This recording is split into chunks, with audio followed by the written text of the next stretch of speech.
అక్క దేని గురించి కూడా ముందే పోయి పోరాటం చేస్తుంది. ఎందుకంటే ఖమ్మంలో బుల్డోజర్ పెట్టి వాళ్ళ బాధితులు అందరికీ ఇల్లు మొత్తం రాత్రి కుల్లగొట్టున్నారు. అక్క కూడా ముందే పోయి వాళ్ళ కోసం కొట్లాడి అక్కడ వాళ్ళకి న్యాయం చేసే వరకు నేను నిరాదీక్ష ఉంటానని 3 రోజులు ఇక్కడ జాగృతి ఆఫీస్లో నిరాదీక్ష ఉండి వాళ్ళ కోసం పోరాటం చేస్తుంది. అట్లానే బీసీ గురించి కూడా రిజర్వేషన్ 42% కామారెడ్డి డిక్లరేషన్ కోసం ఎవరు కొట్లాడతలేరు.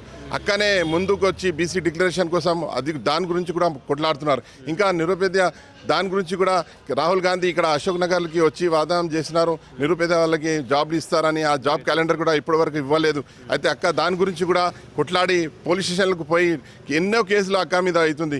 బీసీల గురించి కూడా కామారెడ్డి వెళ్ళి రైల్ రోగ్ ప్రోగ్రాంలో కూడా పోయి రైల్ రోగి ప్రోగ్రాం చేసి అక్కడ కూడా కేసులు అక్క పైన చాలా మంది కేసులు వస్తూ ఉన్నాయి. కానీ అక్క భయపడతలేదు. ఎప్పుడు వరకు బీదల పక్షాన నిలబడతా, ఎన్ని కేసులు మీరు పెట్టినా మేము వెనకబడ పరిస్థితి లేదని కవితక్క ఈ జాగృతికి చెప్తున్నారు. ఇప్పుడు పొలిటికల్ పార్టీ అవుతుంది.